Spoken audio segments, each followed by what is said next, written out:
Hello friends. आज हम इस वीडियो में झारखंड सीजीएल एग्ज़ाम जो कि 21 सितंबर 2024 को संपन्न हुआ, उस एग्ज़ाम में सामान्य अध्ययन से पूछे गए 40 प्रश्नों के आंसर की देखेंगे।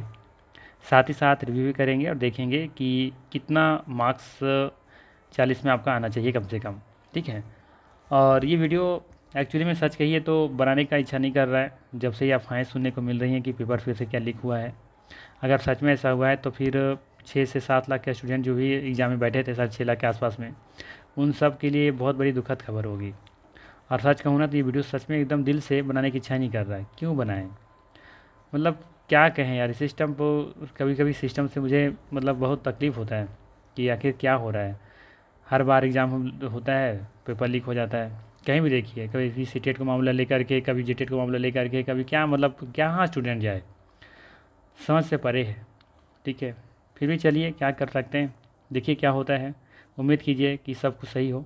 वैसे जहाँ तक जिस तरह से खबरें आ रही हैं तो लग तो रहा है ऐसा, जैसे ऐसा प्रतीत हो रहा है, फर्स्ट टाइम देखने से ऐसा तो लग रहा है, प्रतीत हो रहा है कि अगर सब कुछ सही है तो फिर पेपर सच में लीक हुआ है। और लीक हुआ है तो इसका मतलब है कि 22 ही क्यों, 21 का भी पेपर माना जा सकता है कि वो भी लीक हुआ होगा। अगर सच नहीं है, लेकिन अगर 22 का अगर हुआ तो फिर 21 में क्या गारंटी कि नहीं हुआ होगा, खुद सोच सकते हैं। इसका मतलब रद्द होना चाहिए तो फिर 22 ही क्यों, 21 वाला एग्ज़ाम भी रद्द होना चाहिए। और इस एग्ज़ाम, इस गवर्नमेंट एग्ज़ाम ये हरगिज़ अब होना ही नहीं चाहिए। अब हो तो फेयर, अब नए सरकार जब बने तब बने हो।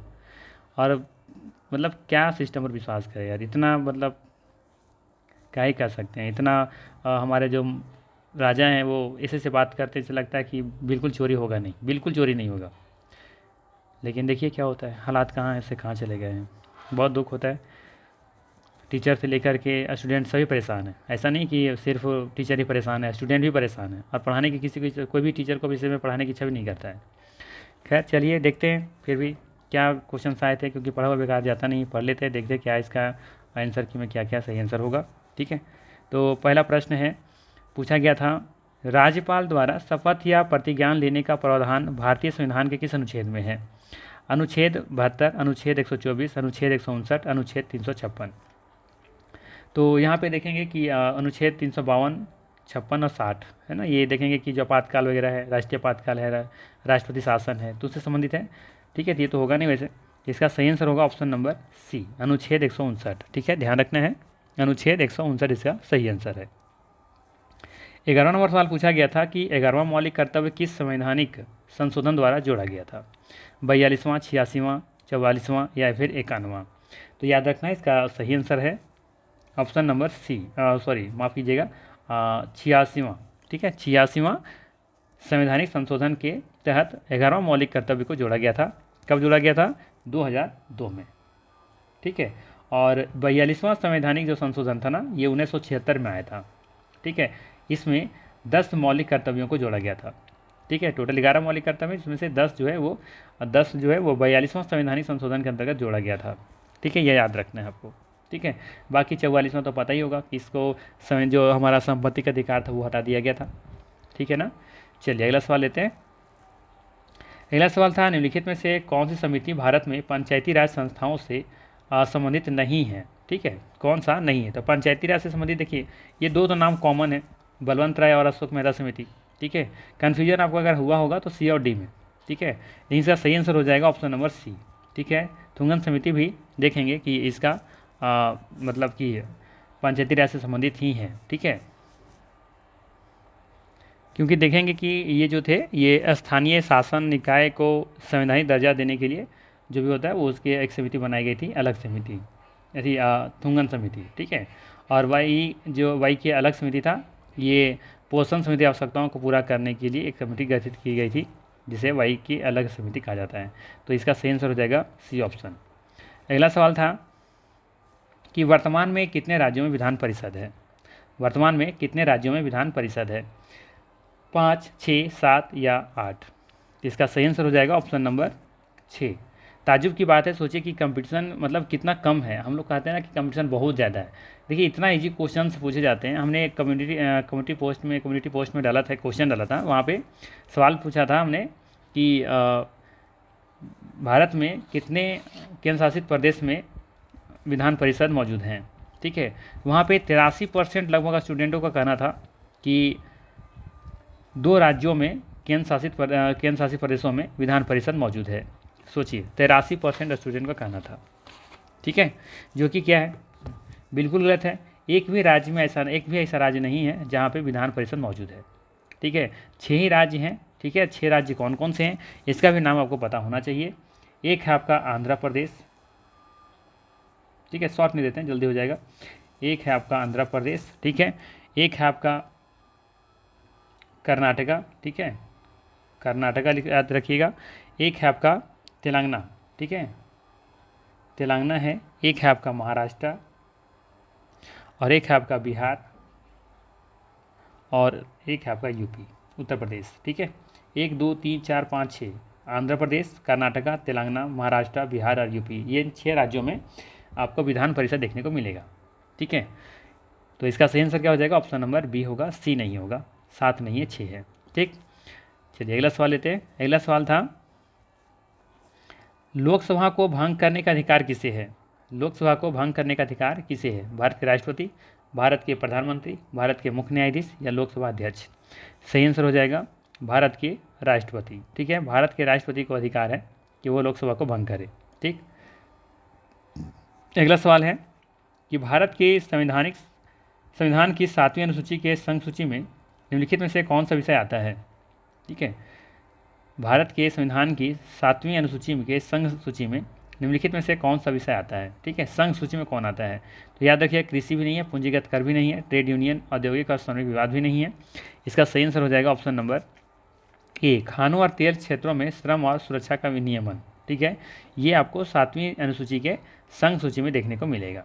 ठीक है, 3 तरह की अनुसूची होती है ना, संघ सूची, संवर्धित सूची और एक राज्य सूची।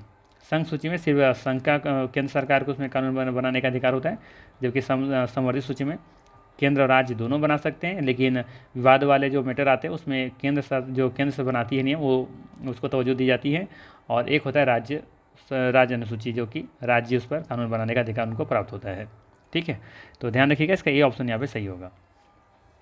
इसका मेरे पास पूरा डेटा है जितने भी संघ सूची में है, लेकिन यहाँ पे फिलहाल मैं नहीं दिखा पा रहा हूँ। जो हम कभी पढ़ाते हैं अपना लेक्चर में, जहाँ पे पढ़ाते हैं वहाँ पे हम आपको ये चीज़ प्रोवाइड कर देंगे। ठीक है, चलिए आगे देख लेते हैं। ग्लोबल इकोनॉमिक प्रोस्पेक्ट्स रिपोर्ट कौन प्रकाशित करता है? सवाल है, ग्लोबल इकोनॉमिक प्रोस्पेक्टस रिपोर्ट कौन प्रकाशित करता है? विश्व बैंक, अंतर्राष्ट्रीय मुद्रा कोष, विश्व व्यापार संगठन या फिर विश्व आर्थिक मंच? सही आंसर हो जाएगा option number A, world bank. ठीक है, वर्ल्ड बैंक इसका सही आंसर है। बाकी आप लोग देख लीजिए क्या आप लोगों ने आंसर दिया था। निम्नलिखित में से कौन सा देश काला सागर से सीमा साझा नहीं करती हैं? निम्नलिखित में से कौन सा देश काला सागर से सीमा साझा नहीं करती हैं? देखिए, तो रोमानिया करता है, बुल्गारिया भी करता है, यूक्रेन भी करता है, लेकिन मोल्दोवा नहीं करता है।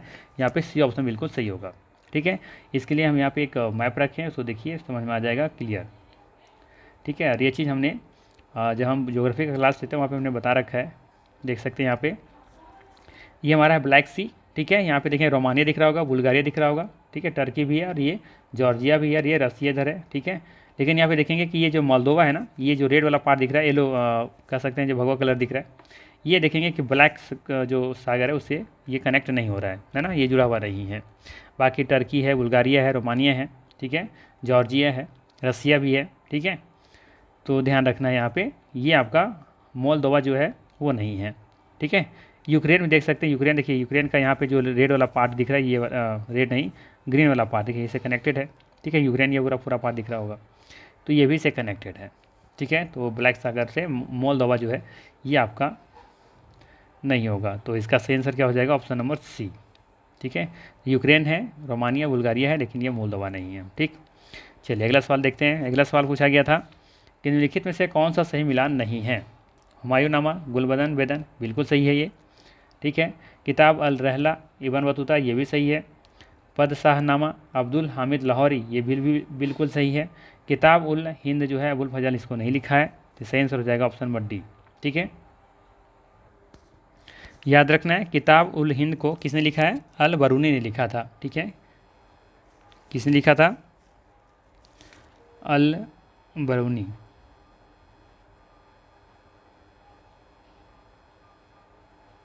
ठीक है, चलिए अगला सवाल था कि अनुव्रत की अवधारणा का समर्थन किसने किया था।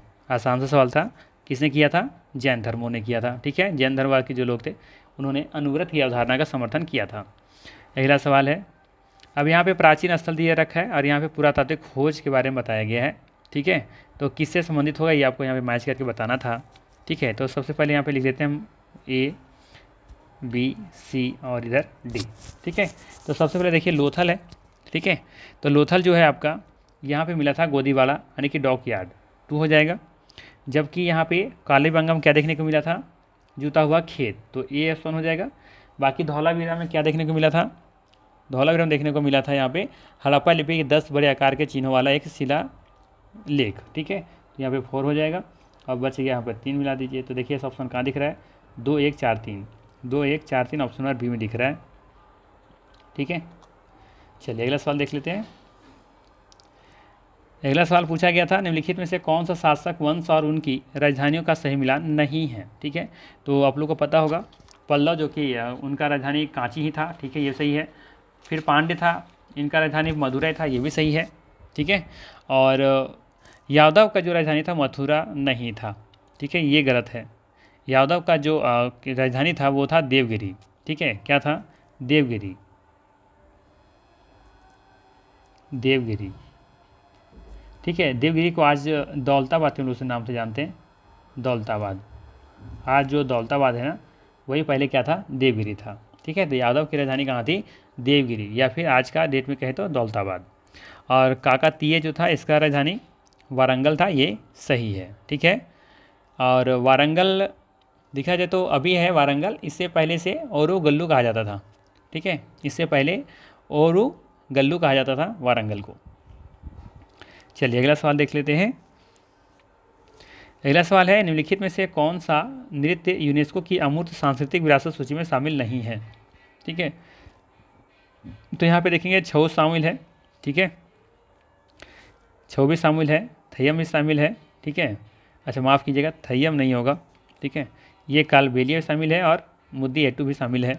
ठीक है, तो यहाँ पे क्या सही आंसर हो जाएगा, थय्यम। ठीक है, थय्यम शामिल नहीं है यूनेस्को की अमूर्त सांस्कृतिक विरासत सूची में। ठीक, बाकी कालबेलिया, छऊ और मुद्दी एट्टू ये तीनों शामिल हैं। ठीक है, चलिए अगला सवाल लेते हैं। कश्मीर में कनिष्क के संरक्षण में चौथी बौद्ध संगति हुई थी, उसके उपाध्यक्ष कौन थे। कश्मीर में देखेंगे कि कनिष्क के संरक्षण में चौथी बौद्ध संगति हुई थी, 4 बौद्ध संगति हुई थी ना, पहला दूसरा तीसरा चौथा। तो ये चौथी संगति के बारे में बात हो रहा है, पूछ रहा है कि उसका उपाध्यक्ष कौन थे। तो इसके उपाध्यक्ष थे कौन थे, अश्वघोष थे। ठीक है, जबकि अध्यक्ष कौन थे, अध्यक्ष थे वसुमित्र। ठीक है, ध्यान रखिएगा, अध्यक्ष थे वसुमित्र, जबकि उपाध्यक्ष पूछा जा रहा है तो अश्वघोष होगा इसका सही आंसर। ठीक है, चलिए अगला सवाल है, भारत के संविधान सभा का गठन किसके तहत किया गया था। तो आसान सा सवाल है, भारत का संविधान, भारत की जो संविधान था उस सभा का गठन किसके तहत किया गया था, कैबिनेट मिशन योजना के तहत। तो ऑप्शन नंबर ए यहाँ पे सही होगा। अगला सवाल है, पूछा गया था निम्नलिखित में से किस भारतीय शासक ने आधुनिक तर्ज पर विदेशों में दूतावास स्थापित किए थे। तो इसका आंसर हो जाएगा टीपू सुल्तान। अगला सवाल था, इंडियन रिफॉर्म एसोसिएशन भारतीय सुधार संघ की स्थापना किसने की। तो इसका भी आसान सा सवाल हो जाए, आंसर हो जाएगा, क्या हो जाएगा, ऑप्शन नंबर ई हो जाएगा। यहाँ पे कोई भी यहाँ पे ऑप्शन नहीं दिख रहा है, क्योंकि आपका जो केशव चंद्र सेन जी थे, है ना, कौन थे, केशव चंद्र सेन। ठीक है, जो कि 1870 में इनको स्थापित किए थे। ठीक है, Indian reform association Keshav Chandra Sen ने इसका स्थापना किया था 1870 में। तो डी ऑप्शन इसका सही आंसर है। अगला सवाल है, निम्नलिखित में से किसने अप्रैल 1930 में नमक कानून तोड़ने के लिए मालाबार तट पर मार्च का आयोजन किया था। इसका सही आंसर होगा सी राजगोपालाचारी। ठीक है, बी ऑप्शन यहाँ पे बिल्कुल सही होगा। अगला सवाल है कि जो जिला दर्रा कहाँ स्थित है। तो ये जो जिला दर्रा कहाँ स्थित है, केंद्र शासित प्रदेश जम्मू और कश्मीर में स्थित है जो जिला दर्रा। अगला सवाल है, मेट्रो रेलवे जोन का मुख्यालय कहाँ स्थित है। आसान सा सवाल है, क्या हो जाएगा, कोलकाता। ठीक है, अगला सवाल है कि अरावली पर्वत भारत की सबसे पुरानी पर्वत श्रृंखला है, यह किन राज्यों में फैली है। ठीक है। अगर आप मैप पर देखे होंगे तो राजस्थान से शुरुआत करके इधर देखेंगे, यहाँ से इस तरीके से गया हुआ है दिल्ली तक, है ना। तो जिसमें राजस्थान, गुजरात, हरियाणा और दिल्ली आता है, तो ये ऑप्शन यहाँ पे बिल्कुल क्या हो जाएगा, सही हो जाएगा। ठीक है। तो अगला सवाल लेते हैं। अगला सवाल में पूछा गया था कि वनस्पतियों के संरक्षण की इन C2 विधि के लिए निम्नलिखित में से कौन सा एक स्थल नहीं है। तो देखिए इसमें बायोस्फीयर रिजर्व है, राष्ट्रीय उद्यान भी है, ठीक है, और वनस्पति उद्यान भी है, ठीक है, वन्यजीव अभ्यारण्य नहीं है, ठीक है, ये ध्यान रखना था। अच्छा माफ़ कीजिएगा, ये इसमें ये होगा, ठीक है, थोड़ा सा कन्फ्यूजन हो रहा है, इसमें ध्यान रखिएगा। हाँ, ये वनस्पति उद्यान से सही आंसर होगा, ठीक है, ध्यान रखिएगा। वनस्पतियों के संरक्षण की इन C2 विधि के लिए वनस्पति उद्यान को एक स्थान के रूप में स्थल नहीं दिया माना गया, मतलब कि ये इसके स्थल में नहीं शामिल होगा वनस्पति उद्यान। बाकी बायोस्फीयर रिजर्व है, वन्यजीव अभ्यारण्य भी है, राष्ट्रीय उद्यान भी है, ठीक। डी ऑप्शन सही है इसका।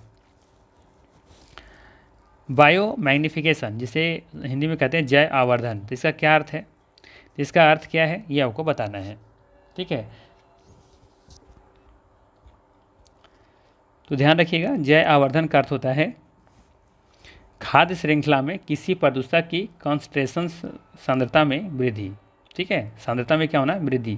तो ये है जय आवर्धन का अर्थ, खाद्य श्रृंखला में किसी प्रदूषक की सांद्रता में वृद्धि होना, जय आवर्धन कहलाता है। बी ऑप्शन सही होगा इसमें। अगला सवाल लेते हैं। निम्नलिखित में से कौन सा जल निकायों के यूट्रिफिकेशन का संबंध नहीं है। शैवाल का अत्यधिक विकास, जल प्रदूषण में वृद्धि, घुलित ऑक्सीजन में वृद्धि। देखिए घुलित ऑक्सीजन में वृद्धि नहीं होता है, इसमें कमी होता है, तो यही इसका सही आंसर होगा।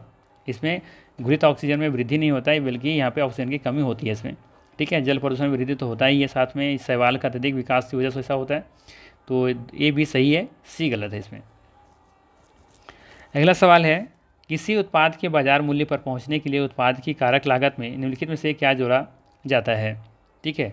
तो बताइए इसका आंसर आप लोग की क्या होगा, ठीक है। इसका आंसर आप लोगों को बताना है कमेंट करके कि इसका आंसर आप लोगों ने क्या टिक किया है, इसका आंसर क्या होना चाहिए। ये सवाल आप लोग पर हम छोड़ रहे हैं। अगला सवाल है,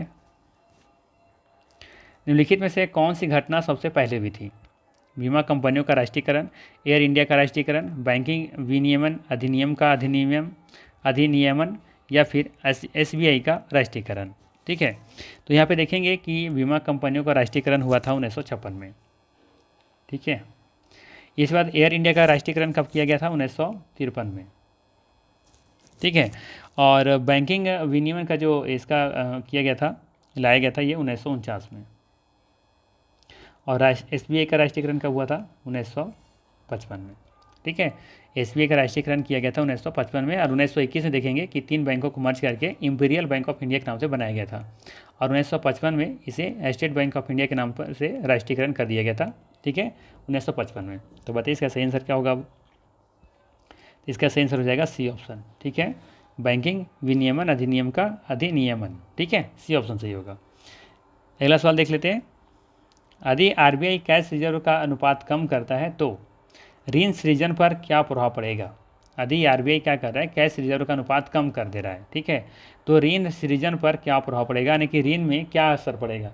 तो सीधी सी बात है, अगर RBI क्या कर रही है, कैश रिजर्व, ठीक है, CRR जो होता है, इसको क्या कर रही है, घटा रही है। इसका मतलब है कि अब बैंकों को, ठीक है, जो भी बैंक होंगे, पब्लिक सेक्टर जो भी बैंक होंगे, अब उनको CRR के तहत अब उनको क्या करना पड़ेगा, रिजर्व कम रखना पड़ेगा, यानी कि अब ज़्यादा क्या कर सकते हैं, मार्केट में लोन दे सकते हैं, ठीक है।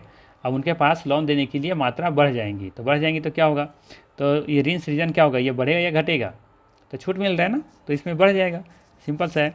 तो हो जाएगा इसका सी ऑप्शन, या बढ़ेगा, ठीक है। CRR के अनुपात कम करने से ऋण का सृजन में क्या प्रभाव पड़ेगा, ये बढ़ जाएगा। यही अगर CRR अगर बढ़ा दिया जाता तो ये घट जाता। चलिए अगला सवाल लेते हैं। अगला सवाल पूछा गया था, भारत में गरीबी का अनुमान लगाने के लिए निम्नलिखित में से किसका उपयोग किया जाता है। जनसंख्या गणना अनुपात, कैलोरी सेवन, उपभोग व्यय या फिर प्रति व्यक्ति आय, ठीक है। अलग अलग यूट्यूबर ने अलग अलग इसका आंसर बताया होगा, लेकिन यहाँ पे इसका सही आंसर होगा सी ऑप्शन, उपभोग व्यय, ठीक है, सी ऑप्शन। अगला सवाल है, निम्नलिखित में से कौन सा शहर यूनेस्को विश्व शहर संस्कृति मंच का हिस्सा बनने वाला पहला भारतीय शहर बनाया गया है। निम्नलिखित में से कौन सा शहर यूनेस्को विश्व शहर संस्कृति मंच का हिस्सा बनाने वाला पहला भारतीय शहर बन गया है। मुंबई, वाराणसी, अयोध्या या फिर बेंगलुरु। आसान सा सवाल था, ठीक है। पिछला एग्जाम में पूछा भी गया था, शायद किसी एग्जाम का रिव्यू में कर रहे थे, वहाँ पे ये सवाल पूछा गया था। तो इसका सही आंसर हो जाएगा बेंगलुरु, ठीक है। और अंतिम सवाल है, भारत की पहली स्वदेशी रूप से विकसित परमाणु सक्षम पनडुब्बी का नाम क्या है। INS अरिहंत, INS विक्रांत या फिर अरिघाट या फिर विराट। तो याद रखिएगा, इसका सही आंसर हो जाएगा ऑप्शन नंबर ए, ठीक है, INS अरिहंत, ठीक है। ये ऑप्शन यहाँ पे बिल्कुल सही होगा। चलिए अब आप लोग बताइए कि आप लोग का कितना मार्क्स बन रहा है, ठीक है, ताकि आप लोग श्योर हो सकें। देखिए मेरा प्रेडिक्शन जो है ये 40 में अगर आपका 28 से लेकर के अगर 32 के बीच में है, ठीक है, तो आपका बेस्ट स्कोर है, ठीक है, एकदम बेस्ट स्कोर है, एकदम बहुत अच्छे जगह, सेफ जगह पर आप हैं, ठीक है। मान के चलिए अगर 28 से 32 के बीच में है, तो इससे कम है तो फिर थोड़ा मुश्किल हो सकता है। आप कहेंगे क्यों? क्योंकि एक तो देखिए फेयर एग्ज़ाम हो नहीं रहा, सबको पता है। प्रूफ भले मेरे पास नहीं है, किसी के पास नहीं है, लेकिन फेयर नहीं है, सबको पता है, ठीक है। और दूसरा चीज़ कि सीट कम है और यहाँ पे भीड़ ज़्यादा है, तो कहीं ना कहीं जो लेवल होगा थोड़ा सा ऊपर जाएगा। भले ही आपको लोग को हो सकता है बुरा लगेगा, या फिर आप लोग शायद इससे सहमत ना हो कि इतना ज़्यादा कैसे पॉसिबल है, लेकिन मान के चलिए इसमें भी हमें लगता है कम बता रहे हैं, ठीक है। हाँ, इसमें भी हमको लगता है कम बता रहे हैं, 32 प्लस होना चाहिए, लेकिन फिर भी 28 to 32 हम लेके चल रहे हैं, ठीक है, कि ये आपका बेस्ट स्कोर होगा 40 में। अगर 28 से 32 के बीच में आ रहा है तो ठीक है। बाकी आप लोग कमेंट करके मुझे ज़रूर बताइएगा कि आपका मार्क्स कितना बन रहा है, और बाकी पेपर जो लीक हुआ है उसके मामले में आप लोगों को क्या राय है ये भी ज़रूर बताइएगा, ठीक है। तो चलिए फिर मिलते हैं हम लोग नेक्स्ट वीडियो में। और ध्यान रखिएगा, इसके पहले हमने कंप्यूटर का रिव्यू करा दिया है, उसका आंसर की हमने दे दिया है, रीजनिंग का भी दे दिया है, और झारखंड से पूछे गए 40 प्रश्नों का भी हमने आंसर की प्रोवाइड कर दिया है। तो उन सभी को आप जा करके देख सकते हैं, ठीक है। उस सभी का लिंक डिस्क्रिप्शन में दिया हुआ है, ठीक। तो चलिए मिलते हैं फिर नेक्स्ट वीडियो में। Thanks for watching.